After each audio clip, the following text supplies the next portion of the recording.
Thank you. Thank you, Mr. President. I want to start by thanking you and your team, as well as our central staff, for leading us through this budget season.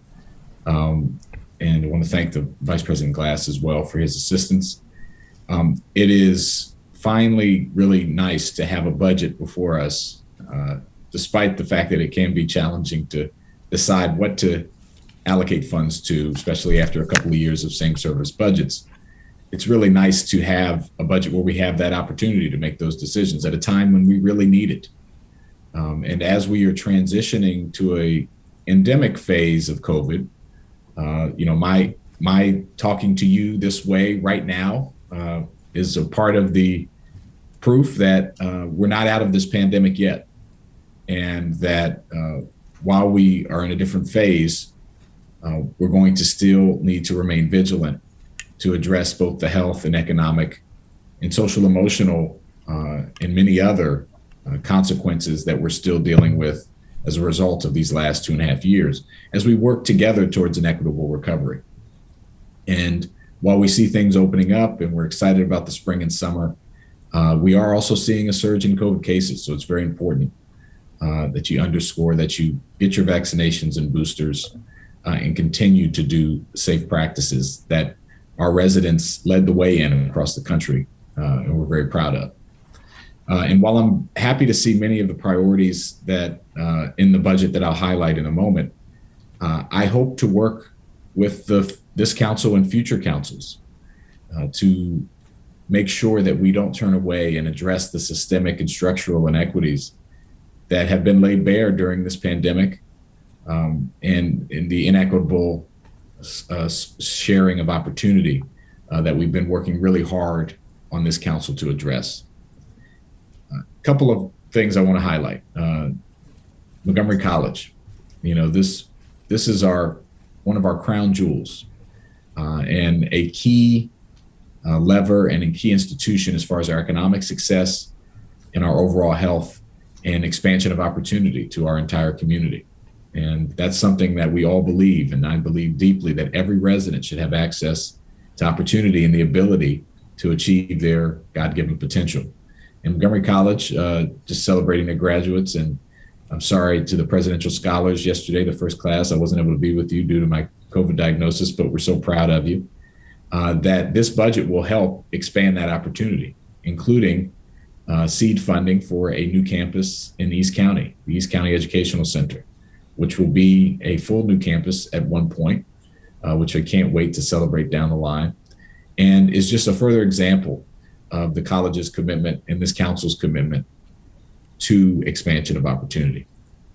Montgomery County Public Schools, the nearly $3 billion plus of our budget that is desperately needed at a time when our students are dealing with a learning loss, of course, but also a mental health crisis in their community. And this funding will help us to transform under the leadership of Dr. McKnight and the school board and retool one of the best education systems in the country, one of the largest, to address these needs and gaps. This historic level of funding is over $100 million compared to last year, and it's appropriate because we have significant needs with our students. I'm seeing it in our own household with my MCPS students, with our children, and we're seeing it across the county. It's been difficult for our educators as well, who have had to manage the pandemic, teaching in a new way, the stresses and the pressures on their students. So this is going to support a holistic school community and innovative programs that allow us to thrive and remain one of the top educational school systems in the country. I look forward to continue to support that. As far as systems change, I'm really happy, and Council President mentioned this, to partner with him to lead and kick off, and with the support of all our colleagues, the Guaranteed Income Pilot, the first in Maryland, that is launching this year and will provide 300 families with $800 a month to help them be sustainable and grow their income, including helping 100 families or individuals in the continuum of care in our homeless community. This is a proven program that we are going to add to that research base to alleviate poverty and provide a form of financial stability to all of our residents. and be a new innovative way long-term for us to provide support. And we know we're going to have to do things differently. We're really excited that MoCo Boost will be, which stands for Building Our Opportunity and Strength Today, will be kicking off, and that support will be continued in this budget. Big thank you again to the Meyer Foundation for their support of over $1 million to make it possible. The wellness centers that I know Councilmember Navarro will mention, so I won't say too much, but I will say this.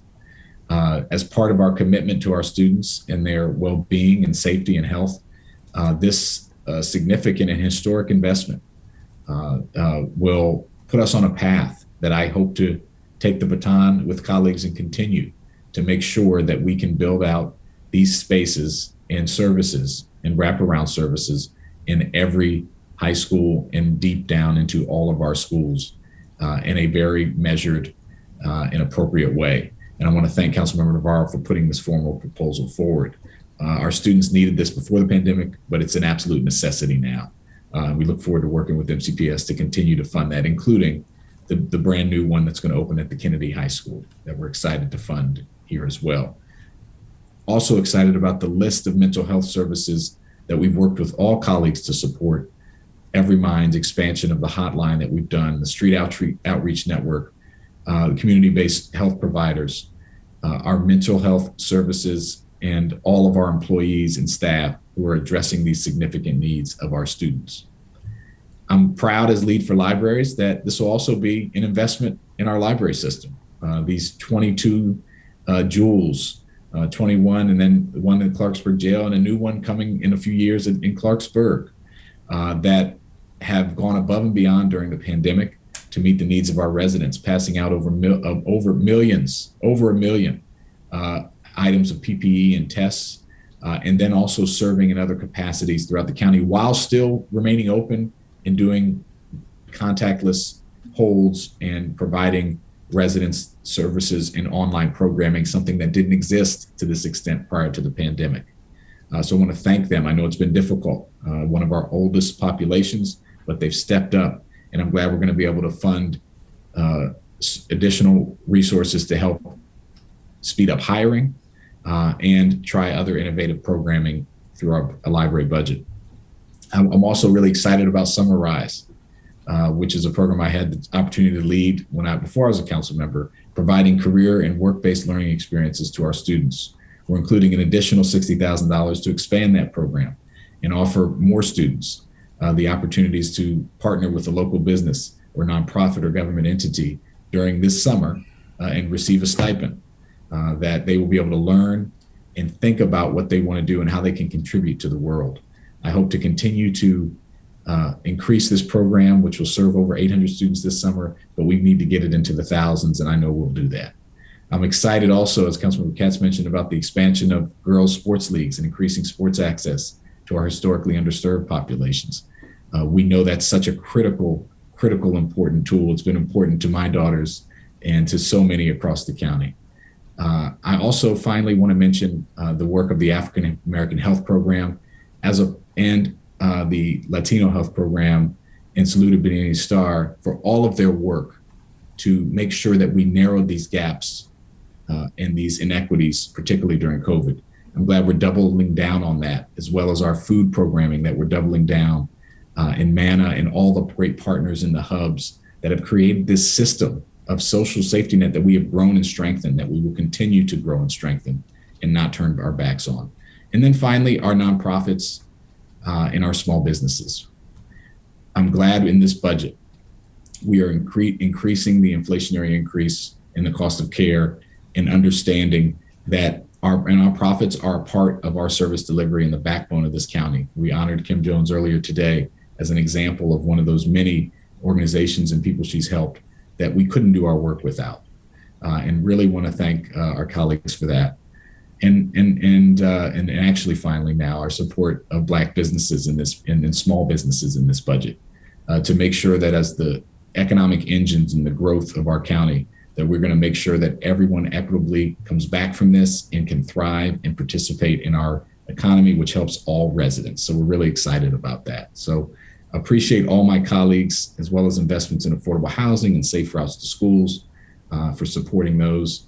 And I just think the best years ahead for this county and for this council.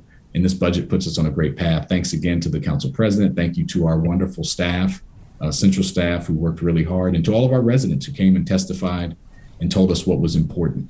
And last but certainly not least, my staff, Cecily, Seamus, Pam, and Callie and Christina, for all their work to help our residents and to help get me prepared for this budget season.